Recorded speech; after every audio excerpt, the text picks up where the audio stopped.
Hello guys, നമ്മൾ കുറേ കുറേ മാസങ്ങൾക്ക് ശേഷം പുതിയൊരു വീഡിയോ ആയിട്ട് നിങ്ങളുടെ മുമ്പിലേക്ക് എത്തിയിരിക്കുകയാണ്.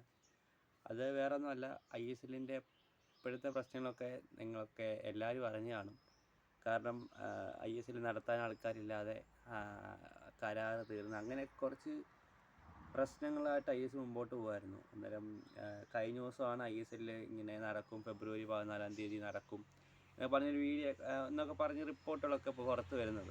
അന്നേരം അതിനെ ബേസ് ചെയ്ത് പല ടീമുകളിൽ നിന്നും പല താരങ്ങളും കേരള ബ്ലാസ്റ്റേഴ്സിനായാലും മറ്റ് ടീമുകളിൽ നിന്നൊക്കെ പല താരങ്ങളും പുറത്ത് പോകുന്നുണ്ട്. കാരണം വിദേശ താരങ്ങളാണ് കൂടുതൽ. കാരണം അവർക്ക് അവരുടെ ഭാവി മെച്ചപ്പെടുത്തുന്നതിന് വേണ്ടി അവർക്ക് ആ ഒരു ടീമിൽ നിന്ന് പോയ കാരണം അവർക്ക് അവരുടെ കളി അല്ലെങ്കിൽ അവരുടെ ഒരു ബ്രില്യൻസ് അവർക്ക് പുറത്ത് കാണിക്കുന്നുണ്ടെങ്കിൽ പ്ലേയിങ് ടൈം അല്ലെങ്കിൽ കളിക്കാനുള്ള എന്തെങ്കിലും ഒരു വകുപ്പ് കിട്ടിയേ വരത്തുള്ളൂ. അന്നേരം ഇങ്ങനെ ഈ അനിശ്ചിതത്വമുള്ള ക്ലബ് ഇങ്ങനെ ഒരു ലീഗിൽ തൂങ്ങിപ്പിടിച്ച് കിടക്കുന്നതിനേക്കാളും നല്ലത് അവർക്ക് മറ്റൊരു ലീഗിലേക്ക് പോയി കഴിഞ്ഞാൽ കൂടുതൽ പ്ലേയിങ് ടൈം കിട്ടും, മുടങ്ങാതെ സാലറി, അങ്ങനെയുള്ള സംഭവങ്ങളൊക്കെ അവർക്ക് ലഭിക്കും. അന്നേരം അതുകൊണ്ട് തന്നെ അവർ മറ്റ് ക്ലബ്ബുകളിലേക്ക് അല്ലെങ്കിൽ മറ്റ് ലീഗുകളിലേക്ക് അവർ ചേക്കേറിയിരിക്കുക. ഇപ്പോൾ ഞാൻ പറയാൻ വന്നത് കേരള ബ്ലാസ്റ്റേഴ്സ് FC താരങ്ങൾ 4 താരങ്ങളാണ് ഇപ്പോൾ തന്നെ കേരള ബ്ലാസ്റ്റേഴ്സിൽ നിന്ന് വിട്ടുപോയത്. കാരണം ലൂണ ലോണിൽ പോയി, നോവ ലോണിൽ പോയി, നമ്മുടെ വലിയ പ്രതീക്ഷയോടെ കൊണ്ടുവന്ന തിയാഗോ ടീം വിട്ടു. പിന്നെ കുറച്ച് മണിക്കൂറുകൾക്ക് മുമ്പ് ആണെന്ന് തോന്നുന്നു നമ്മുടെ റോഡ്രിഗസ് ടീം വിട്ടു. റോഡ്രിഗസ് അല്ല, നമ്മുടെ കോൾഡോ ബിയറ്റ എന്ന് പറയുന്ന അവരുടെ സ്പാനിഷ് ഫോർവേഡ് എന്നൊക്കെ പറയാൻ കഴിയുന്ന ആ ഒരു താരവും കേരള ബ്ലാസ്റ്റേഴ്സ് വിട്ട് പുറത്ത് വിട്ടു. കാരണം കൂടുതൽ ഒന്നും ചിന്തിക്കാനില്ല. ഈ ഒരു പ്രശ്നങ്ങൾ മൂലം തന്നെയാണ് കേരള ബ്ലാസ്റ്റേഴ്സിൽ നിന്ന് പല താരങ്ങളും പുറത്ത് പോയത്. അന്നേരം ഇത്രയേ ഉള്ളൂ.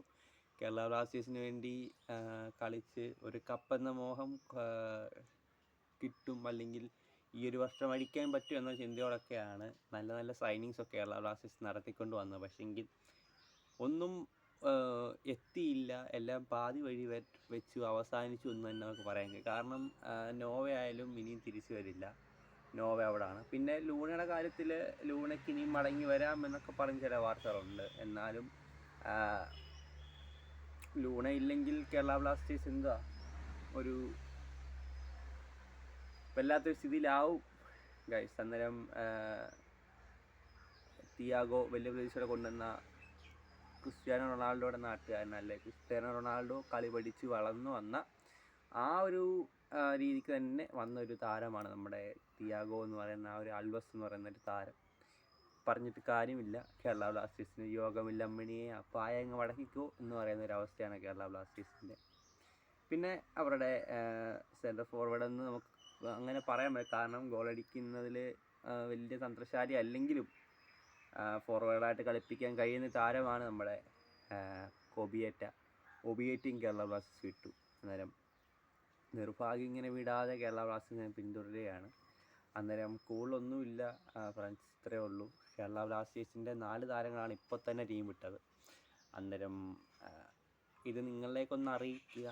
നിങ്ങളെല്ലാം അറിഞ്ഞു കാണും, എന്നാലും ഞാനിപ്പോൾ വീഡിയോ ചെയ്യുന്നില്ല, അതുകൊണ്ട് നിങ്ങളൊക്കെ ഒന്ന് എത്തിച്ചു എന്ന് മാത്രമേ ഉള്ളൂ. കൂടുതൽ അപ്ഡേറ്റുകളും വിശേഷങ്ങളായിട്ട് നമുക്ക് വീണ്ടും കാണാം. ഓക്കെ.